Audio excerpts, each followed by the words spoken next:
Shalom, shalom, everybody. Brother Nayan with Jerusalem Ministries, and hopefully today everyone is edified with this lesson that I'm about to do. Let's jump right into it. Let me share my screen. Give me 1 second.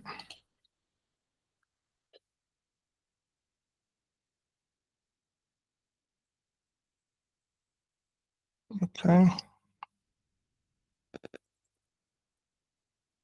So once again, I'm Brother Nayan from Jerusalem Ministries, and today's lesson is titled "The True Biblical Calendar According to Ancient Records." The True Biblical Calendar According to Ancient Records. I feel like this is a very timely lesson. This lesson is always timely because, every year we're required from the Most High to keep his feast days set apart and holy. And the Most High gave us these feast days as an ordinance, and he gave them to us as a memorial. So this is something that we're supposed to do with the children of Israel throughout all our generations, right? And it's ironic that he gave us specific ways to keep these feast days and specific dates that we to keep these feast days on. But throughout the years, throughout the generations, we've lost the ways of the true calendar or the true understanding of the calendar. So today, what we're going to attempt to do is to bring you the true calendar according to the ancient biblical records.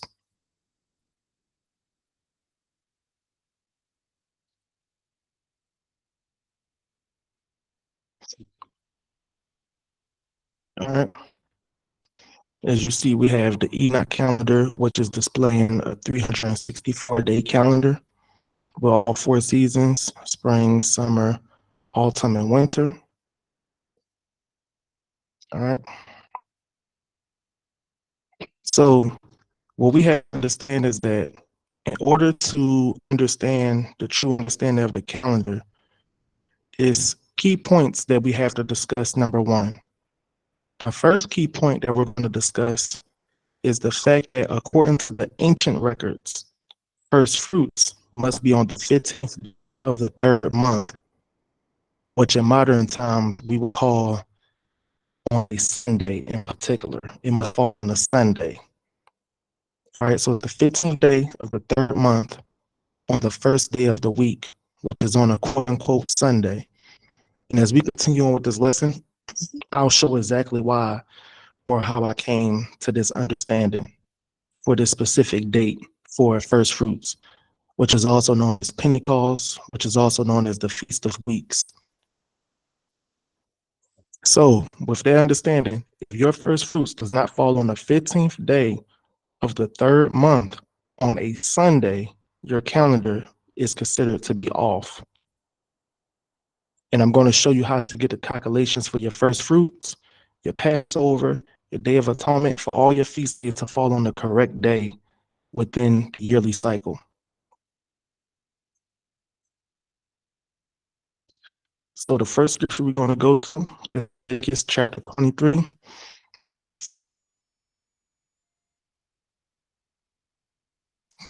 It says, "These are the feasts of the Most High, even holy convocations, which ye shall proclaim in their seasons. In the 14th day of the first month at even is the Lord's Passover, and on the 15th day of the same month is the feast of unleavened bread unto the Lord. 7 days ye must eat unleavened bread. In the first day ye shall have a holy convocation. Ye shall do no servile work therein, but ye shall offer an offering made by fire unto the Most High 7 days. In the 7th day is an holy convocation. Ye shall do no servile work therein." So we start off with Passover because Passover, if you know how to celebrate the Passover the correct way, then by default, you should automatically, as long as you follow the rules according to the ancient records, you should automatically be able to have your Feast of First Fruits on the correct day of the calendar, right? So now let's go on to the Feast of First Fruits. verse 9 through 14. It says, And the Most High spake unto Moses, saying, Speak unto the children of Israel, and say unto them, When ye come into the land which I give unto you, and shall reap the harvest thereof, then ye shall bring a sheaf of the first fruits of your harvest unto the priest, and he shall wave the sheaf before the Most High to be accepted for you.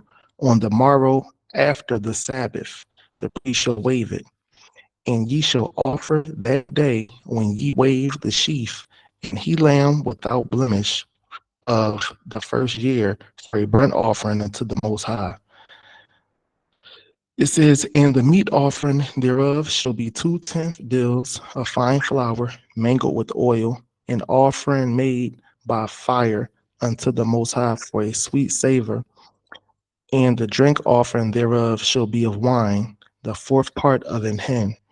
And ye shall eat neither bread, nor parched corn, nor green ears, until the selfsame day that ye have brought an offering unto your God. It shall be a statute forever throughout your generations in all your dwellings. So once again, this is something that the Most High commanded for us to do throughout all our dwellings for our generations, meaning forever. Now, one thing I want to focus on is this verse right here, verse 11. It says, And he shall wave the sheaf before the Most High to be accepted for you on the morrow after the Sabbath. The priest shall wave it. All right. Pay attention to that. Verse 11. Okay, let's go to the next one. This is still talking about the Feast of Weeks, and we're at verse 15. And ye shall count unto you from the morrow after the Sabbath, from the day that ye brought the sheaf of the wave offering, 7 Sabbaths shall be completed. Now, I want to show y'all something, right? Now, what I'm about to show you, hold on one second. All right, let me make sure it's showing. Hold on. Make sure it's showing.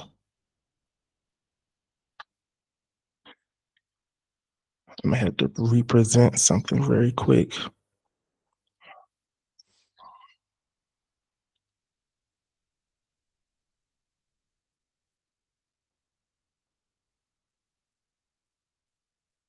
Okay, now what I'm showing, this is from a website called Zadok Way.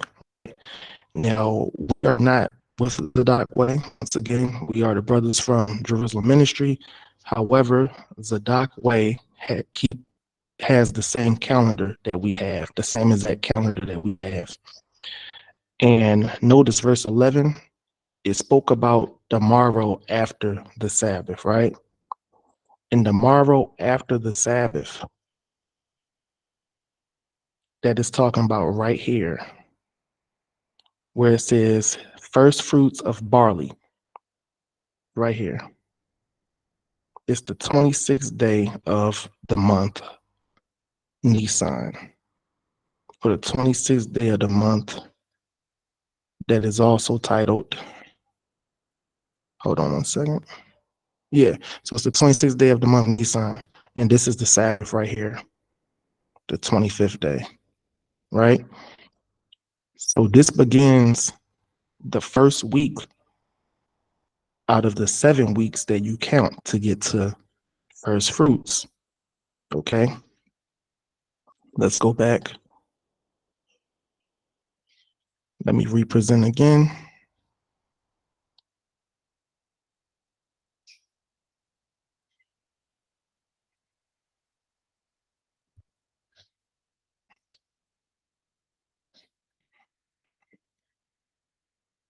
Let's start back. It says, And ye shall count unto you from the morrow after the Sabbath, from the day that ye brought the sheaf of the wave offering, 7 Sabbaths shall be complete. So you want to count the day after that Sabbath, right? Which is the same day that ye bought the sheaf of the wave offering, and you want to count seven Sabbaths from there, excuse me. It says, Even unto the morrow after the Sabbath shall ye number 50 days. So you want to count 7 Sabbaths in one day starting from the day that ye brought the sheaf of the wave offering. It says, and ye shall offer a new meat offering unto the Lord. Ye shall bring out of your habitations 2 wave loaves of 2/10 deals. They shall be of fine flour. They shall be baking with leaven. They are the first fruits unto the Most High. Now, what's important to make note of about how the day after that Sabbath was considered to be the harvest for barley, right?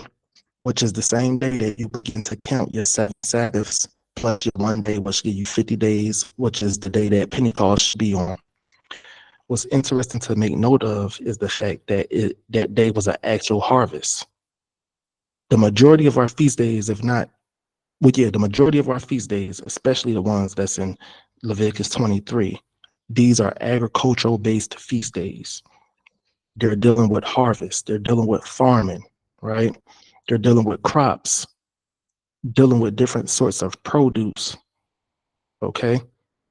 So if you don't have a barley harvest during the time that you're actually supposed to start the count for the 7 weeks, your calendar is considered off according to the biblical text.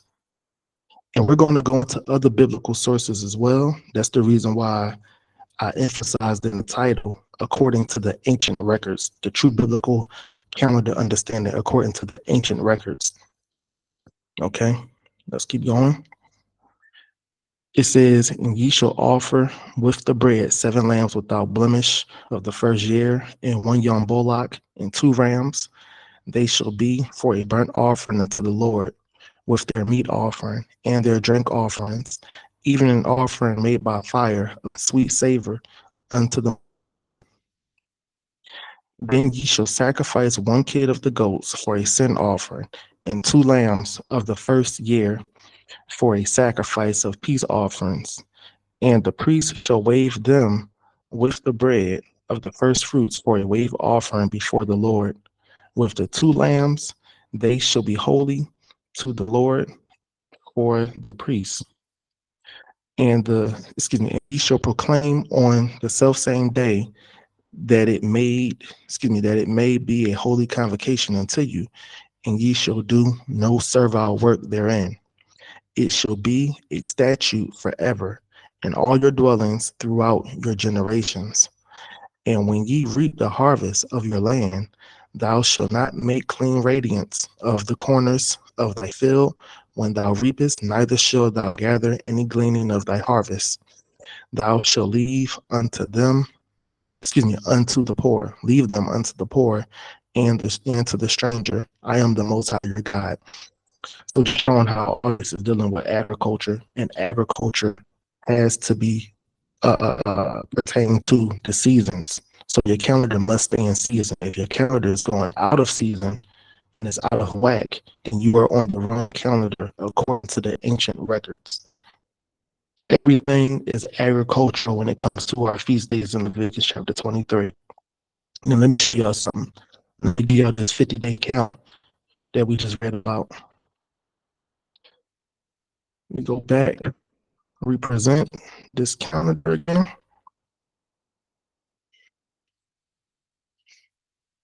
Okay, so it said in verse 11, the morrow after the Sabbath.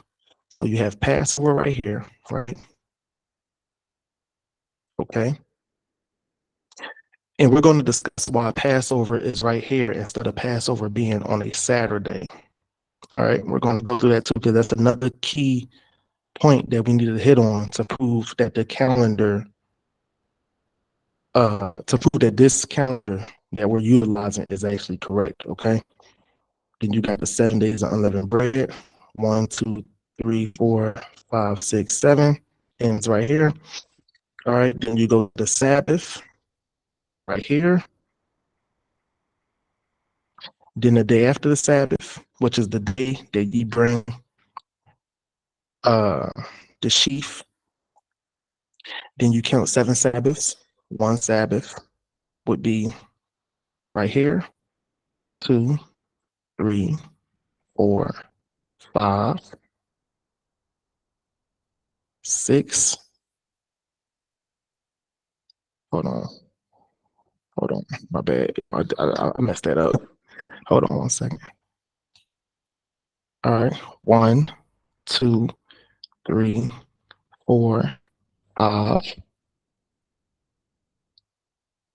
6, 7 Sabbaths right here. And then you jump one more day. Boom. Feast of First Fruits right here. The Feast of Fruits is right here. Yep. And it is the 15th day of the 3rd month. And on the Gregorian calendar, it falls on May the 2nd of this year, 2024, May the 2nd. All right. This is the 15th day of the 3rd month. Don't forget, that's something I have to prove to y'all too. The fact that the first fruits, Feast of Weeks, whichever one you want to call it, Feast of Pentecost, is always going to be on the 15th day of the 3rd month.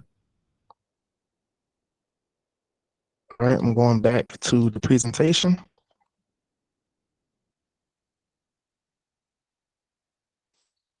Okay.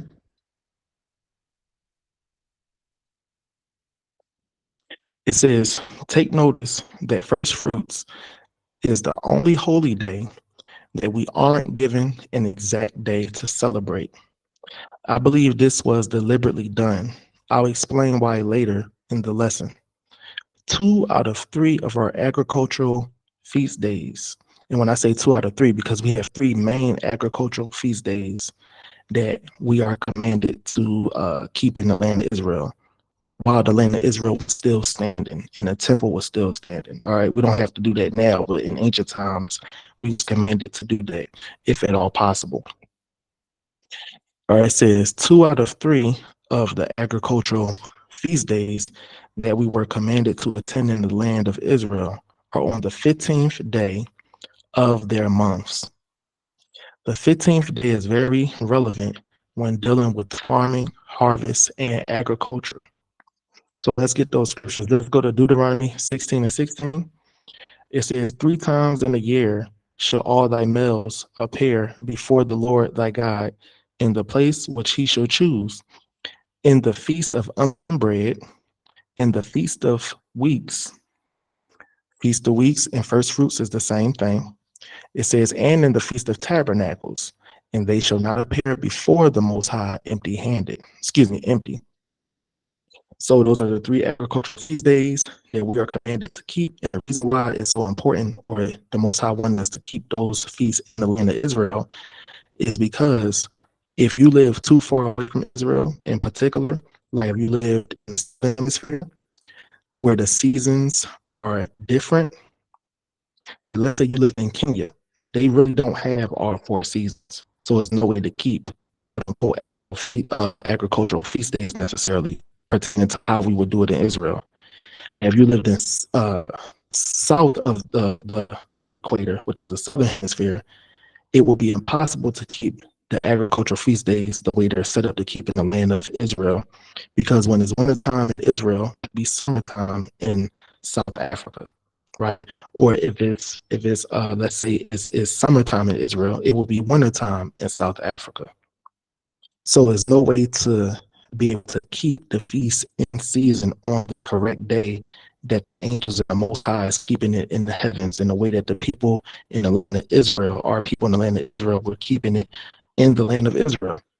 So that's the reason why we were commanded to come 3 times in a year, so we can all keep it together on the correct day and be in sync and in unison with the Most High in heaven. Let's go to Leviticus 23 and 6, and then we jump it down to 23 and 14. It says, and on the 15th day of the same month is the feast of unleavened bread unto the Most High. 7 days ye must eat unleavened bread. So we have a very precise day and month that we are to keep unleavened bread. Verse 34, speaking to the children of Israel, saying, the 15th day of the 7th month shall be the feast of tabernacles for 7 days unto the Most High. Very precise, very descriptive. The 15th day of the 7th month is when we keep the Feast of Tabernacles. Now, why is it that first fruits does not give us a specific date? or the Bible does not give us a specific date for first fruit the way it does for the other two major agricultural feast days. And once again, I believe that that is something that was done deliberately, and I'll speak about it a little later on.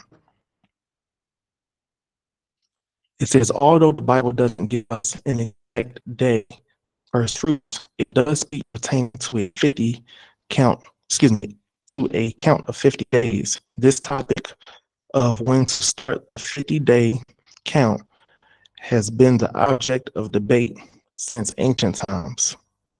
We will bring this understanding later on once all the evidence is presented so we can make a precise and conclusion on the matter.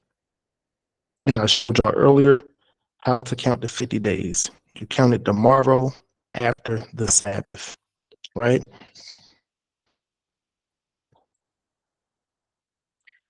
Who was the righteous priesthood that had the charge? Law, statutes, commandments, Sabbaths, feasts, and the ordinances of the Most High the correct way.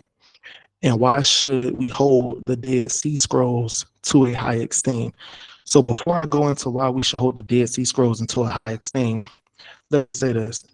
The reason why I believe that the 15th day of the third month was hidden as the day for first fruits is because the priesthood that was on the scene in the land of Israel during the time of Christ and before the time of Christ, the priesthood that was in charge of the temple, the synagogues, the everyday teaching, the congregations throughout the land of Israel, these were wicked priests, right?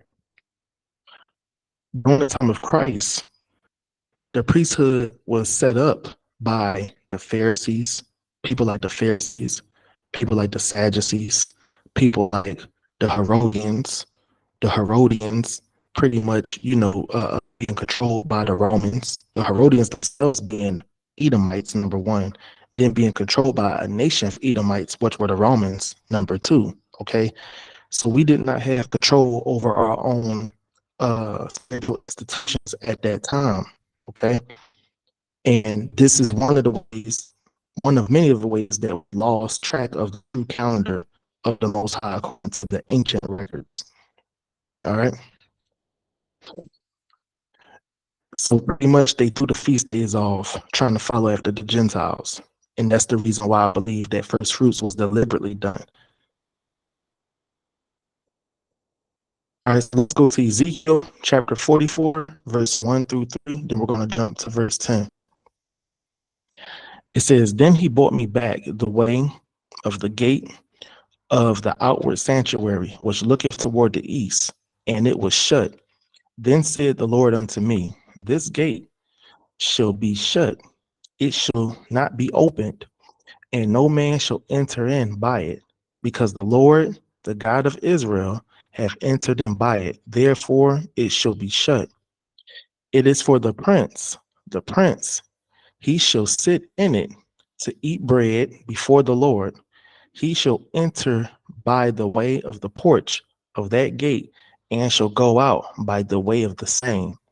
So that prince is talking about our Messiah. That prince is talking about Yeshua, Christ, Yehoshua, Yeshua, Yahshua, whichever way we prefer to pronounce his name according to the dialect of Hebrew that we speak. Jesus for some people. I don't call on that personally, but for some people, Jesus, right? So he's the prince that this is referring to. This didn't happen upon his first arrival, right? This is going to happen when he returned. So in other words, what I'm saying is that this is a prophetic scripture that still hasn't came to pass yet, right? All right, so now let's go to verse 10. And the Levites that are gone away far from me, when Israel went astray, which went astray away, which went astray away from me after their idols, they shall even bear their iniquity. So now it's a punishment for these Levites that went away from the Most High, from the law, statutes, commandments, and they went and worshipped idols pretty much during the ancient times, right? It says, yet they shall be ministers in my sanctuary. So the Most High is still going to utilize the descendants of those people. They're still going to be ministers in his sanctuary, right? Even though their forefathers went off, these particular priests, Levites, their forefathers went off, they're still going to have a position in the sanctuary of the Most High and of Christ. It says, having charge at the gate of the house and ministering to the house, they shall slay the burnt offering and the sacrifice for the people, and they shall stand before them to minister unto them, because they ministered unto them before their idols, and caused the house of Israel to fall into iniquity. Therefore have I lifted up my hand against them, saith the Most High God, and they shall bear their iniquity. So some type of iniquity that they have to bear, some type of punishment that they have to take on. The descendants of those particular priests that went astray, right? Verse 13, and they shall not come near unto me to do the office of the priest unto me, nor to come near to any of my holy things in the most holy place, but they shall bear their shame and their abominations which they have committed. But I will make them keepers of the charge of the house for all the service thereof and for all that shall be done therein. So understand this, the descendants of the priests, once again, that went astray, they will have position, but they're going to be relegated to a lower position than what they had before. Because what we have to understand, we have these people called the sons of Zadok, right? And the sons of Zadok in particular, those were the priests that went not astray. Those were the priests that kept the Most High charge. So the descendants of Zadok, the descendants of the sons of Zadok, when Christ comes and set his kingdom back up, and when he comes his sanctuary back up, those are the priests that Christ is going to say, you are most holy to me. Those are the priests that will get to go into the Holy of Holies.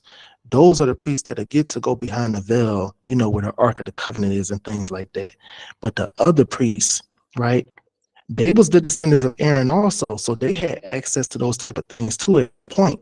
But because they went astray, when Israel went astray, and only the sons of Zadok stayed on the beaten path and stayed, walking in a righteous manner, Christ is choosing the sons of Zadok to deal with the most holy thing. So let's go to it says, but the priests, the Levites, the sons of Zadok, that kept the charge of my sanctuary when the children of Israel went astray from me. So these priests are different. The other priests went astray also. They actually caused the rest of Israel to go astray. However, the sons of Zadok kept charge of the Most High when Israel went astray from the Most High. It says, they shall come near to me to minister unto me, and they shall stand before me to offer unto me the fat and the blood, saith the Most High God. They shall enter into my sanctuary, talking about the holy place. They shall come near to my table to minister unto me, and they shall keep my charge. And it shall come to pass that when they enter in at the gates of the inner court, they shall be clothed with linen garments, and no wool shall come upon them, whilst they minister in the gates of the inner court and within. Verse 18, they shall have linen bonnets upon their heads, and shall have linen breeches upon their loins.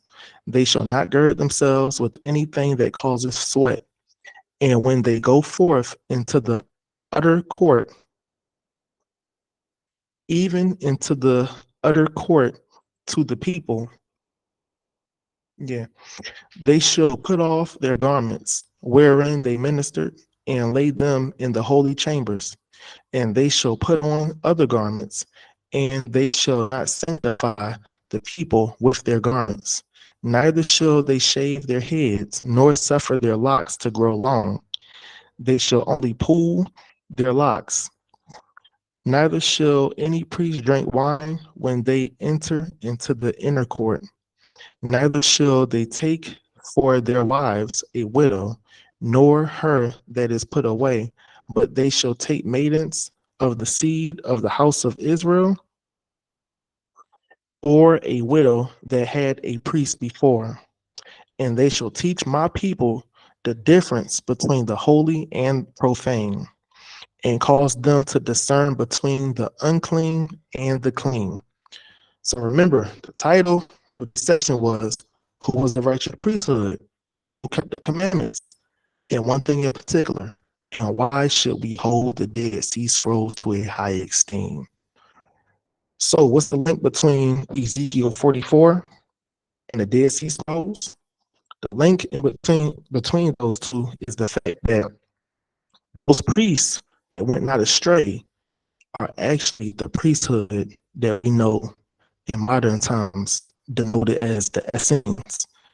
The Essenes are the remnants or are the descendants of the priests that actually kept the charge.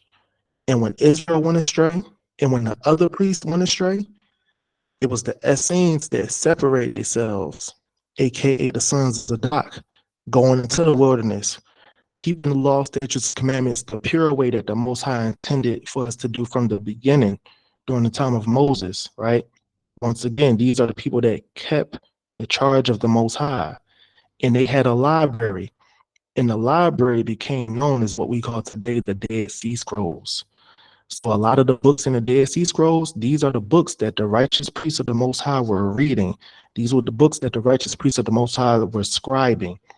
Okay, these are the books that the righteous priests of the Most High used to be able to assimilate righteous intellect and to be able to obtain righteous intellect directly from the heavens and directly from the Most High Himself. Okay, these are also the priests that Christ dealt with, or the community, should I say, that Christ actually came from.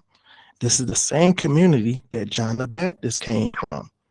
John the Baptist, I don't want to go into it too much. I'm gonna go into it a little later because I want to stay on topic. But this is the righteous priesthood. This is the righteous community, quote unquote, the Essene community, quote unquote, the Dead Sea Scroll community, okay, quote unquote, the Nazarene community. They are all the same thing. You could put an AKA in between everything I just said. They all the same thing. So we are to hold these books to high esteem because these books were untampered with. When you read Revelations and it says that the earth shall help, first of all, it says that the devil cast out flood. We don't know flood theology or ideology. And it says the earth shall help the woman. The earth shall help the woman is the earth giving up those books in the last days. People being able to find books that's hidden in the earth in the last days, aka the Dead Sea Scrolls, right? This is the purest form of the scriptures that we have to date. It's contained within the Dead Sea Scrolls. Think about this. The enemy had thousands of years to unrightfully interpolate, unrightfully translate, unrightfully inject things into our scriptures. Whereas the Dead Sea Scrolls being something that was found in pretty much the 1940s, the enemy had a lot less time to tamper with the Dead Sea Scrolls than they had to tamper with the books that was already on surface level from ancient times. All right, so let's keep going.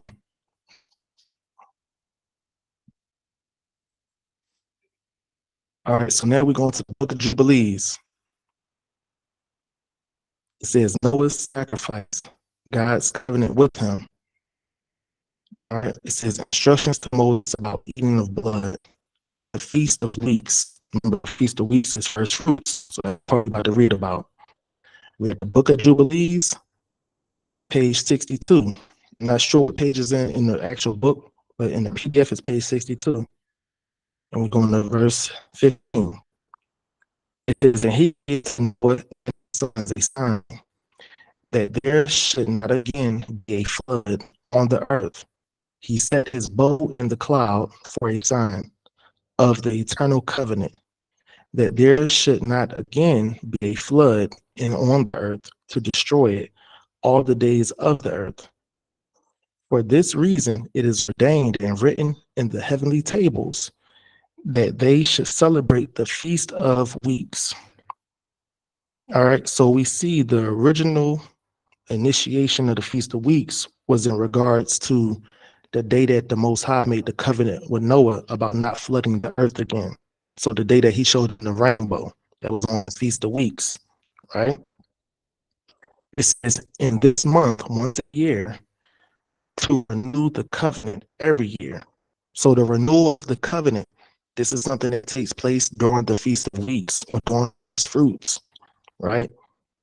It says, and this whole festival was celebrated in heaven from the day of creation to the day of Noah, 26 jubilees and 5 weeks of year. So that's something that's important.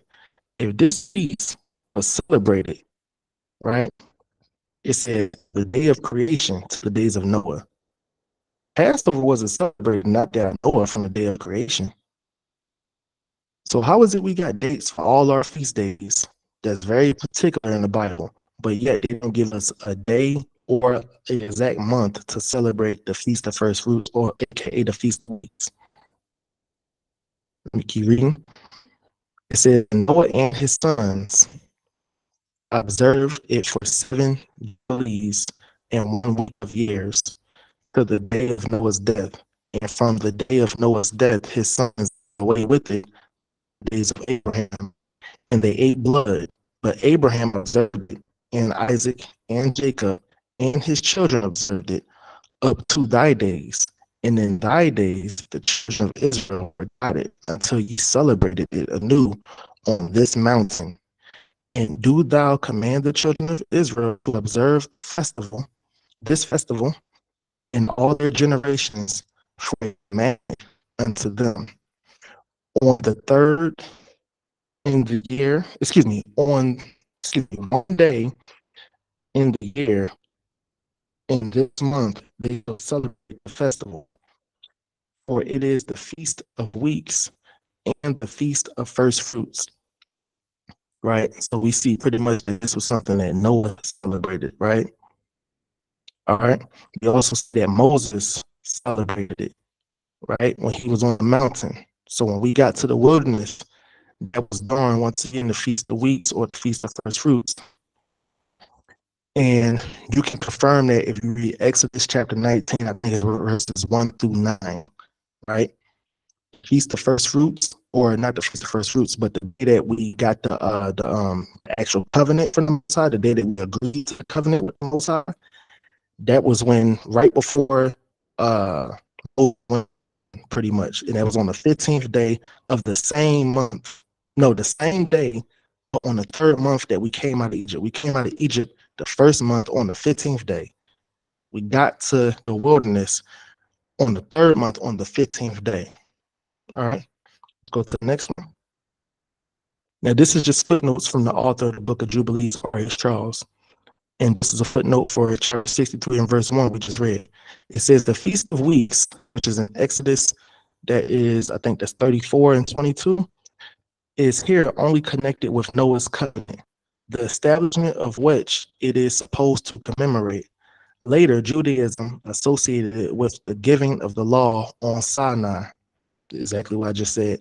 It says it was celebrated according to our book on the 15th day of the 3rd month.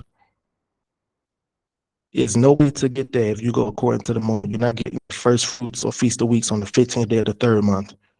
There's no way to get that if you're using the Enoch calendar the wrong way, which is setting everything up according to the equinox. There's no way to get it, especially season, the way some people are, the way I used to actually myself. All right, so we're gonna make this into a 2-part lesson. I'm gonna end it here, and I'm gonna double back and give y'all part 2 in a little bit. But with that being said, I was edified by the part of the lesson that I was able to go through. Peace and blessings. Ciao.